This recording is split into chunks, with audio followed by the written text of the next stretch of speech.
যারা চাঁদা চায় তারাই যে আপনাদের সহযোগিতা করবে, আমি একটু কমিটমেন্ট করে গেলাম।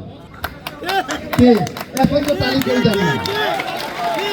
অন্য এলাকার মুসলমান মাস্তান যাই বলেন, তারা কোনো চাঁদাবাজ আপনাদের কাছ থেকে অবৈধভাবে কোনো কিছু ডিমান্ড কিংবা দাবি না করতে পারে।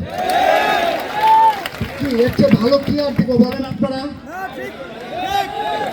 আছে সবাইকে সাবধানতা অবলম্বন করে কথাবার্তা বলা উচিত, ঠিক কিনা?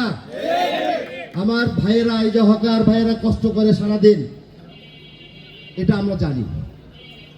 আমাদের কাছে এটার কি বলে আন্তরিকতার কোনো অভাব নাই। আমি চাইলে সেদিন আমাদের ফোর্স নিয়ে আমরা এটা উচ্ছেদ করে দিতে পারতাম, আমি করি নাই।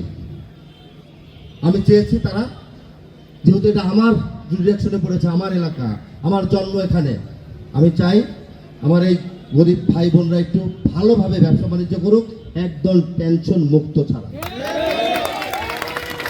প্রয়োজনে সিটি কর্পোরেশনের পক্ষ থেকে কিছু এদের প্রতিনিধি চেয়েছি, এই প্রতিনিধিদের সমন্বয়ে একটা কমিটি করব, আপনাদেরকে একটা বৈধ দাম যেটা বলে আমরা একটা টোকেন দিয়ে দিব, যাতে করে ট্রাফিক পুলিশ কিংবা অন্য এলাকার মুসলমান মাস্তান যাই বলেন, তারা কোনো চাঁদাবাজ আপনাদের কাছ থেকে অবৈধভাবে কোনো কিছু ডিমান্ড কিংবা দাবি না করতে পারে।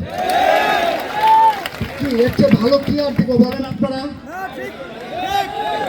আছে এই সমাধানের পরে, টোকেনের পরে কেউ যদি আপনাদের কাছ থেকে কোনো চাঁদা দাবি করে, আপনারা কেউ দিবেন না। আমি আপনাদের প্রতিনিধি, অভিভাবক হিসেবে আমি আপনাদের পাশে থেকে সেটা ব্যবস্থা নিব। যদি কেউ প্রেসার করে, পাশে থাকবে পুলিশ, পাশে থাকবে আর্মি, পাশে থাকবে ডিসি মহোদয়রা, পাশে থাকবে সিটি কর্পোরেশন, তারপরে সবচেয়ে বেশি যারা শক্তিশালী এলাকার স্থানীয় প্রভাবশালী জনপ্রিয়তা যাদের আছে তারা থাকবে আপনাদের পাশে। এরপর আর কোনো ভয় আছে? যারা চাঁদা চায় তারাই যে আপনাদের সহযোগিতা করবে, আমি একটু কমিটমেন্ট করে গেলাম। এখন তো তালি কেউ জানে না,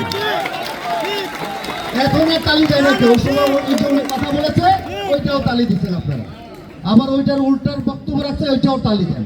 তালি দিবেন বুঝে শুনে, বুঝে শুনে তালি দিতে হয়। দুটা তালি দিচ্ছেন, ওনার স্পিড আরো বেড়ে গেছে। এইসব তালি ফালি দেওয়া যাবে না। এই যে বোনরা কষ্ট করে, তাদের বাচ্চা কাচ্চারা স্কুলে যায়, তাদের উপার্জনে, এটা আমরা বুঝি বিদায় আজকে আপনাদেরকে ডেকেছি, আপনাদেরকে সম্মান করেছি। কি আপনারা খুশি হন নাই? খুশি আপনারা? এই দেখেন সমাধান তো হয়ে গেল।